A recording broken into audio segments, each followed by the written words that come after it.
All right, all right. So a couple of people have sent me this story. We got to talk about it. I have some videos. This guy, Grant Hardin. Let me see. Do we We have a begin with video? the This guy's a fucking manhunt weirdo. for There's a manhunt for an ex-cop. Ex-cop. His name is Grant Hardin, and a former police chief from Gateway, Arkansas. Okay, he escaped. He escaped from the North Central Unit Prison in Calico Rock. Hardin, he's 56 years old. He pulled off an escape. Was serving a 30-year sentence for the 2017 first-degree murder of James Appleton, a city employee, and an additional 50-year sentence for the 1997 R of an elementary school teacher in Rogers, Arkansas. This guy is demonic. Let me see if I can get a picture of this dude up on the screen. Let's put a picture up. We got to put a picture up of this guy.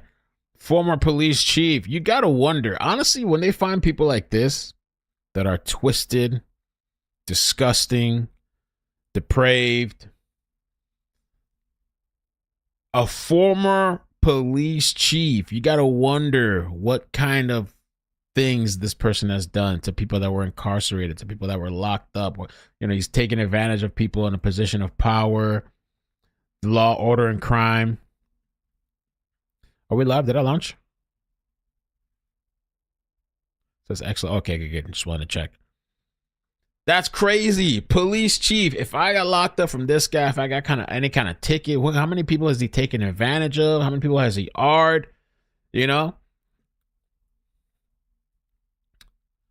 So this guy, so 30-year sentence for the murder of James Appleton and a 50-year sentence, which I'm surprised that he got an additional 50-year sentence for R-ing an elementary school teacher, because it seems like in the criminal law system, the criminal justice system, they really don't treat those types of cases with any kind of much regard. They touch kids, all kinds of stuff. They just serve 2 years and get out and touch somebody else. So I'm surprised he got that kind of time. So authorities report that Hardin escaped on Sunday afternoon by disguising himself as a makeshift law enforcement. And I wonder if he had any help. Makeshift law enforcement uniform. So he made this shit himself? Makeshift? He put some pieces of cloth together, handcrafted a uniform and a badge or something, and exited through a controlled entryway. He is considered extremely dangerous, and a multi-agency manhunt is underway. So he escaped. Okay. Wow. When did he escape? He escaped. The timeline is Sunday, May 25th. So he escaped recently. This Sunday. Today's Tuesday. So they said he escaped. Bueller, where the hell have you been? What the hell? More here. Thank you for the 6 months membership. I waited for 6 months for this free chat. We're here and He escaped on Sunday between 2:50 and 3:40 p.m. Hardin escapes from the North Central Unit. He's seen on surveillance footage. So there's video of him wearing a makeshift law enforcement. Oh, they got a picture here too. Hell nah. I'm going to have to make a thumbnail for this ish after. Maybe when I catch a little break in between. Hold up. So here's the makeshift. Oh, I hate this Paint app. I'm going to uninstall Paint. It's like for the 1990s. The hell? Who uses Paint? I do, Mel. My whole family does, and I found that offensive. I'm unsubscribing. Look at this. Over here, Hunchback. So he made himself a uniform and escapes at 50-something. How old is he? 56? 50... How old is this guy again? 56. 56 years old. Fucking walking out on a walker. What? So it's a controlled entryway, and he was pushing a cart filled with utility materials. By 5 p.m., local sheriff departments alerted about the escape. A multi-agency manhunt is initiated. Now, yesterday, authorities confirmed that he was not wearing official Department of Corrections uniform, and all the DOC issued equipment has been accounted for. So he made his own uniform. He crafted that stuff and maybe sewed it together, patched it up, and walked out. So they've been searching for this guy in Stone and Izard counties. Roadblocks are established. Drones. He's probably living out in the woods, maybe. So they got drones that are being deployed. Tuesday to today, they're still searching for him. Manhunt continues, though, with law enforcement urging public not to approach Hardin and to report any sightings. So his background, okay, he's a former police chief.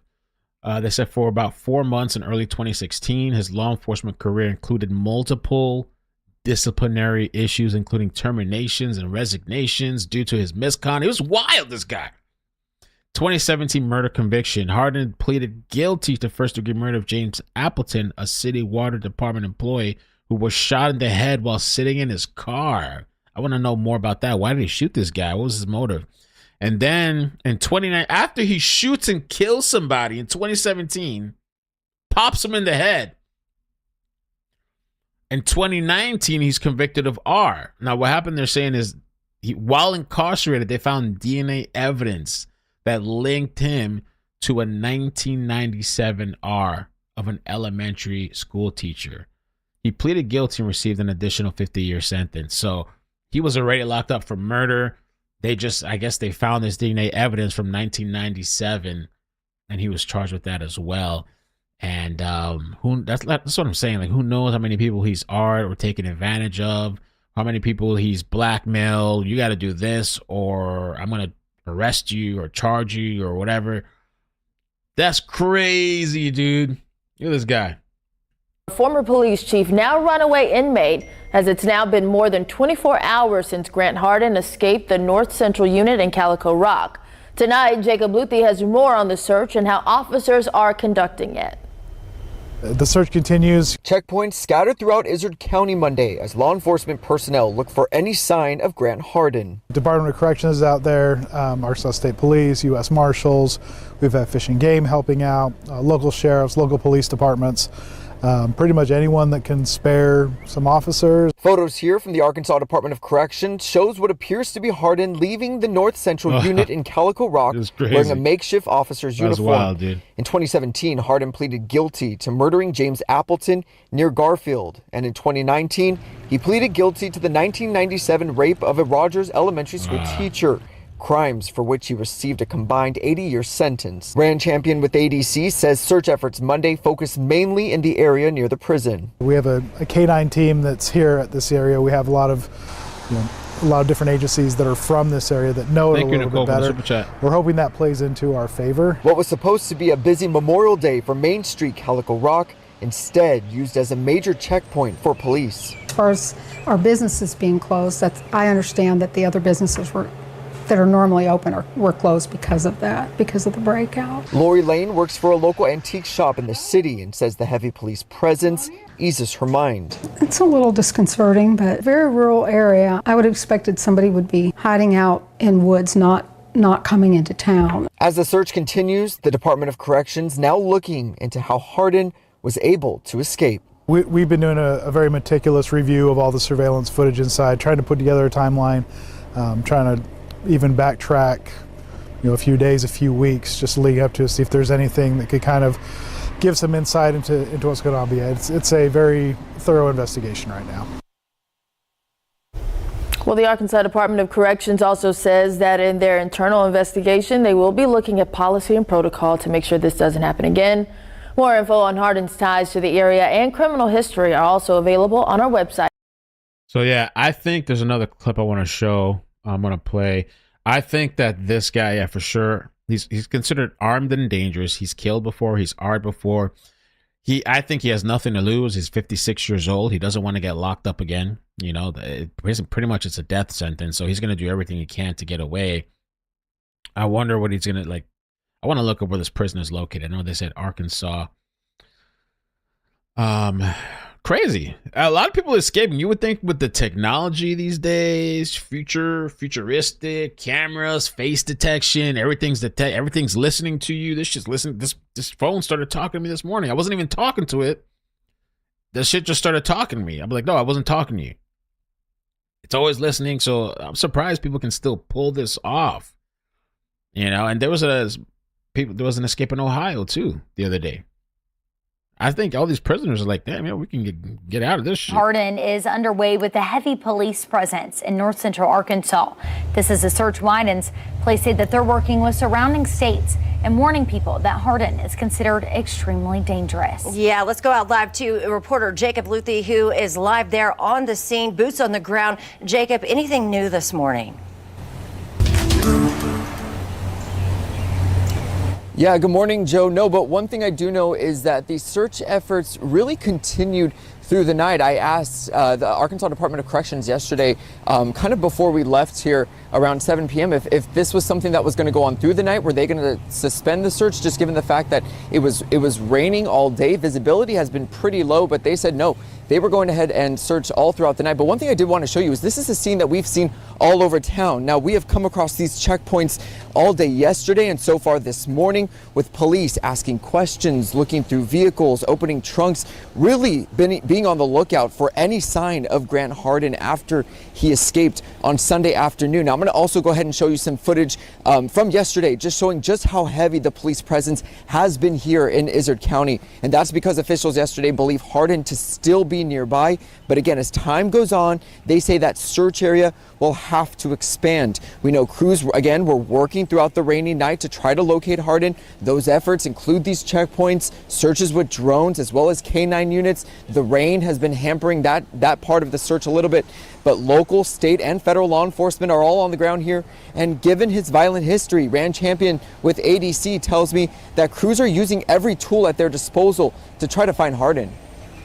One of the challenging things about this area is it is so, it is so dense, it is so isolated. There's a lot of woods, there's a lot of places that are hard to get to, a lot of places that are hard to see. But yeah, you can rest assured that there are plenty of officials that are in these woods doing the search. So as you just mentioned, the terrain here is pretty rocky. It's been rainy. It's been pretty foggy. Visibility has been low, especially this morning. Yeah, he says it acts as a double-edged sword. If it kind of hinders their search efforts, but they're saying that if he's still in the area around Izard County, that could also slow Hardin down. And Champion also says that they're going to be reviewing surveillance footage from the prison, try to piece together a timeline to figure out how exactly he was able to escape. But we're going to be here all day long, and of course, we'll report anything breaking to you guys. I'm going to go ahead and send it back to you. Law enforcement has said, and I agree, that he's a very dangerous individual. He's a man now that is looking at spending the rest of his life in prison. Nothing to lose. Well, the search continues this morning. Again, Hardin been on the run since Sunday. That was afternoon whenever he escaped the prison there. Yeah, the manhunt to bring Hardin in, like Jacob mentioned, underway, heavy police presence. And I think what's so interesting about this case shows just his background when it comes to law enforcement. Yeah, definitely. Yeah. So that's why, there's such a heavy police presence. They're utilizing drones, dogs, boots on the ground, just to bring the search to an end. Now, Hardin, he could be in the woods, near many of the rivers and lakes, or he could have actually hit the highways. Yeah, 5 News reporter Morgan Wrigley is joining us live this morning with a look back at his career when it comes to law enforcement. Good morning, Morgan. Good morning, Tiffany and Joe. Well, Grant Hardin's history in law enforcement ties back to the Benton County and the surrounding areas in multiple ways. And 5 News spoke with some people in past and present law enforcement who knew him before and after his conviction. And they tell us that he never should have been a law enforcement officer. Now, 5 News spoke to former Eureka Springs Police Chief Earl Hyatt, who spent nearly 2 decades with the department. Hyatt says Hardin was already working at the department when he became chief. In late 1996, Hyatt says he was going to terminate Hardin for lying on a police report, but Hardin chose to resign. Lying on a police report. There you go. Lying on a police. How many other people's police reports has he lied on? They should look into all the cases this guy was involved in. While Hyatt didn't hire Hardin, he says he never should have been a police officer and his past was full of red flags. Damn, anybody could be a cop now. Damn. Grant had pulled some pretty wild things as a police officer. Tell us the wild things. We need to know. Notably, he had gone the wrong way on a narrow, windy one-way road and had a head-on collision with 2 elderly ladies. And then while I was at the sheriff's department, he had gone to Berryville and broken into his ex-girlfriend's apartment while he was on duty in his patrol car and vandalized it. He was very bad about excessive force, and just poor judgment. See? Coming up on your 5 News That's at crazy, 6:30, we'll hear from the current Benton County prosecutor as the manhunt continues, and we'll also hear from former Benton County prosecuting attorney who helped put Hardin behind. This was posted 2 hours ago. So they're going to have some updates, I'm sure, later today. I wanted to see this lady here. Arkansas Department of Corrections provides update on manhunt. Let me see what for being here. Just real quick for the record, can you give me your first name, your last name, and your title? Rand Champion, and I am the Director of Communications for the Department of Corrections. Okay, so just real quick, let's talk about Grant Hardin. He is an escaped inmate. The search continues today. What does that look like for law enforcement and you guys? I mean, honestly, having daylight is going to be a big help. The terrain up here at Calico Rock is very, it's rocky. It's treacherous with all the rain, with everything. It's a very unforgiving landscape. And so it was hard to do a search last night. We did have dogs. We did have drones. Hopefully we're hoping now with daylight being up and using using the canine groups, using the drones, kind of retracing steps and finding things that we weren't able to find in the dark last night. So teams are out right now searching. We do feel very confident that he is fairly close to the prison here at Calico Rock. We've had a lot of tips and leads that have. So they're getting tips and leads. I'm going to pull up a map in a second too. Just updating a thumbnail here. I'm wondering if they're thinking he's probably close by because his age, maybe, I don't know, 56. Unless he had some type of help or transportation. Maybe he didn't make it far. He can live off the woods, maybe, if he knows how to survive. Or maybe he just dies out there. Maybe something catches his ass, some type of animal, and maybe he's, who knows how far he'll make it. It forces us to believe that. That's not saying he hasn't gotten in a car and gone somewhere, but at this time, the information we have, we believe he is still fairly close to the unit. And you say the information and you guys believe, what would lead you to believe that? Is that evidence you guys have found or just maybe gut instinct? Just instinct and just some of the things we've recovered doing a search, talking to people, and kind of retracing steps. These are very experienced people that have done this for many, many years. And from what they are going off of, they all feel very confident that he is not far from the unit at this point.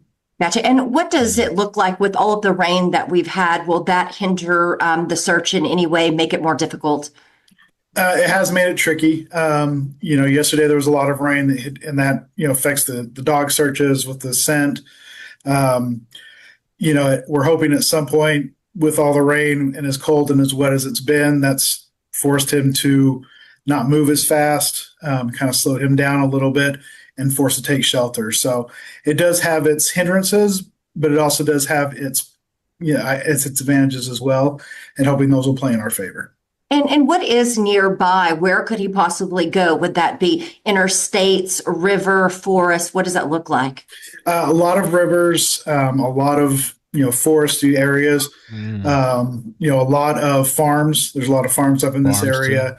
And so just a lot of different types of shelters, a lot of different types of places that we're searching right now. And how have you guys sort of warned residents around that area? Is that a door-to-door knock, some sort of social media, technology advance? Yeah, all of the above. We have a electronic notification system that we've been able to tell out. We've been very active on social media. We have had officers and members of the Arkansas State Police and other local and state enforcements going to nearby residents, letting them know. Word of mouth has been great.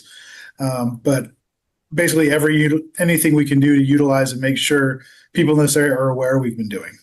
And have you guys found anything out there on the trail to search for him so far, like any clothing items, anything disposed of as of yet?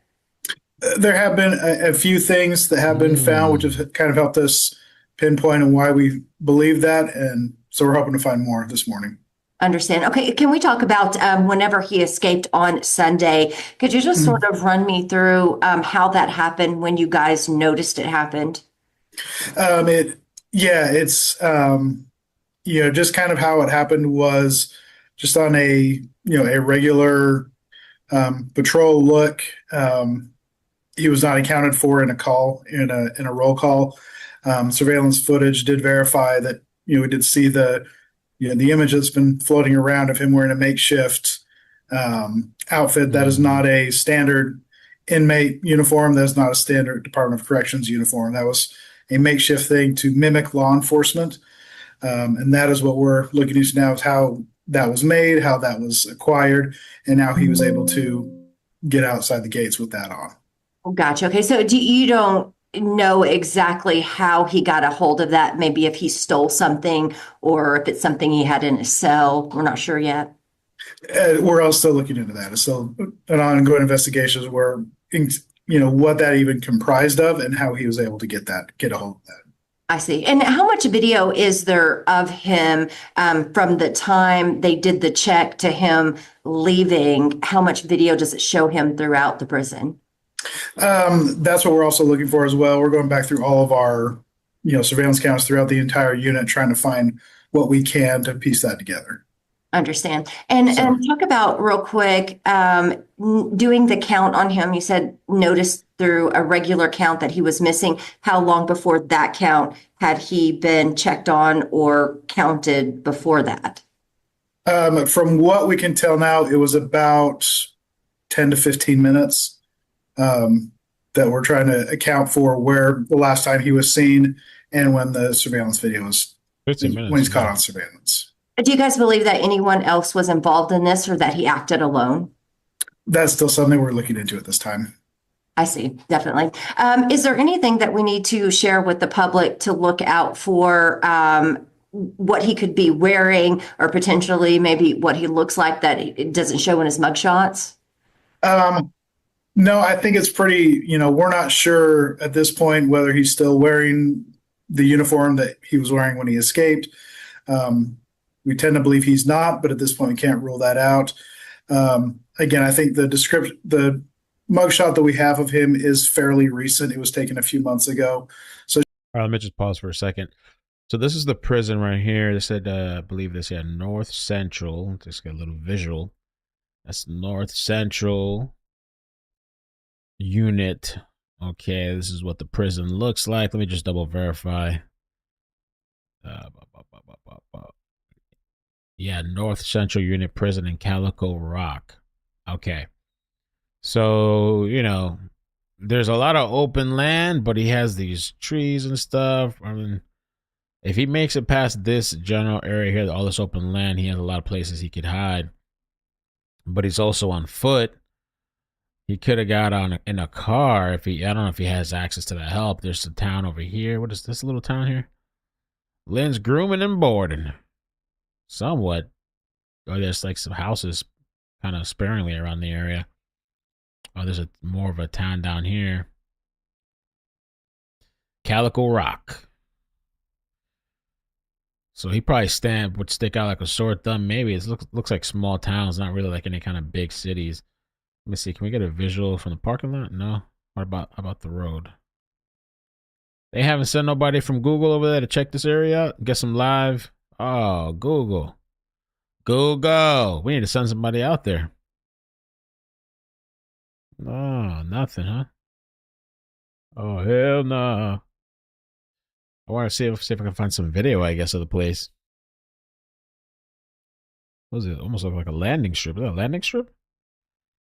Maybe that's a landing strip there. So they don't have a, let's see. This must be out in the sticks. They ain't got nothing? Calico Rock. What is this, like the wrong turn type of city? Oh, there we go. There's something here now. Okay, now you're getting here. Wow, okay. I'm going to see if I find some video of this North Central Unit. Okay. So it should give a pretty accurate description of what he does look like. Again, we're asking anyone sees anything, hears anything, knows anything, please contact 911. Please contact your local authorities. Please do not try to approach him by yourself. We know he does have a violent history, and so we're asking, please let the authorities handle that.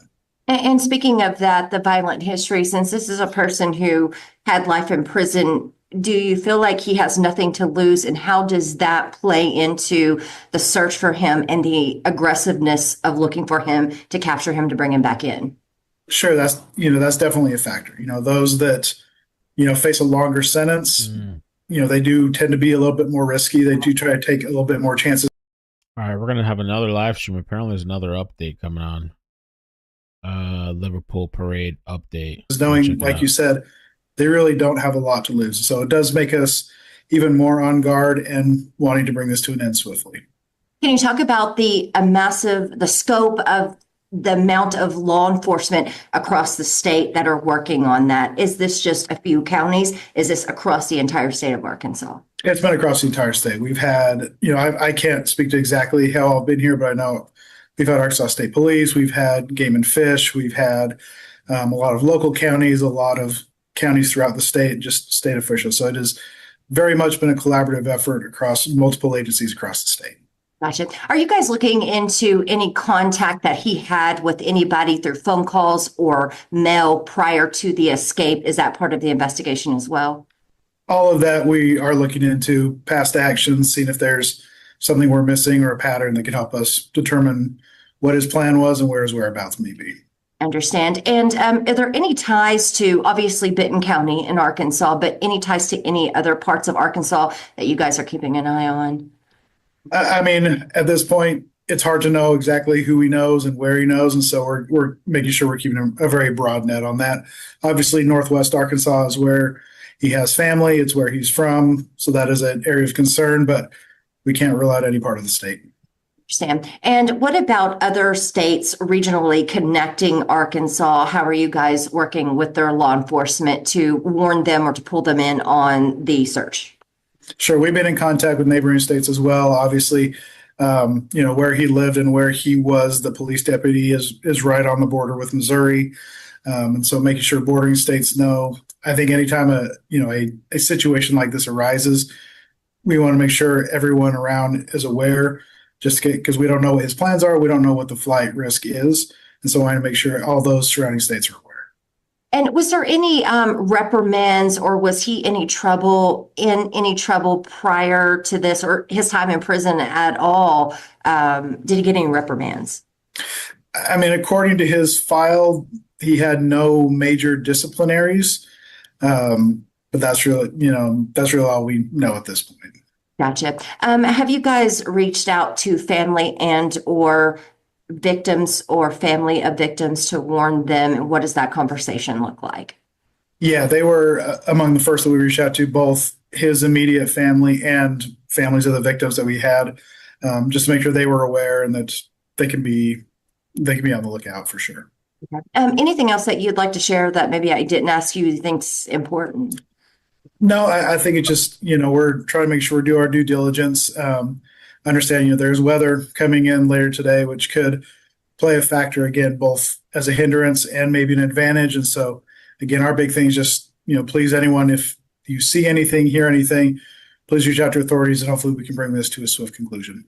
I see. And one last question for you. Is there any idea of inclination that he could have any sort of weapon from the time leaving the prison to now? Nothing that we see indicates that. Again, once he's left the facility, we don't know what his whereabouts are and what he's done since then. I understand. Okay. Anything else? I think it's it. I appreciate you reaching out. Thanks so much. I appreciate you. And said any updates we get, we'll be sure to let you know. Absolutely. Thank you so much.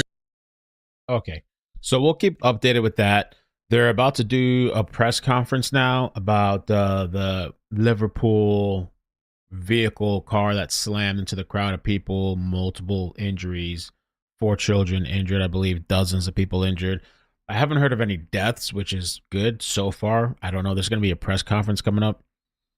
And so let's check out that press conference and I'll talk about whatever updates have come out, if any. It just looks like a lot of commentary and people's thoughts and feelings on it. We'll talk about, because there's some witness accounts too. Witness accounts of, let's see. There's some witness accounts of what happened. I was trying to see if there was like a picture of this dude's face yet, but I haven't seen a picture of the suspect, like a close-up picture of the suspect's face or even the name of the suspect. So, yeah, we'll cover that. There's going to be a press conference coming up from the police. We'll see what they have to say. And yeah, we'll keep it popping today. So let me set up, we'll do a little transfer here. If you guys could hit the like button every time too. Sorry. Every time I do a new live, you got to hit the like again for me. That would help out. Let's see. All right, I'm going to transfer you guys now and we'll get it started. All right. See you in a minute. Bloop, bloop, bloop, bloop.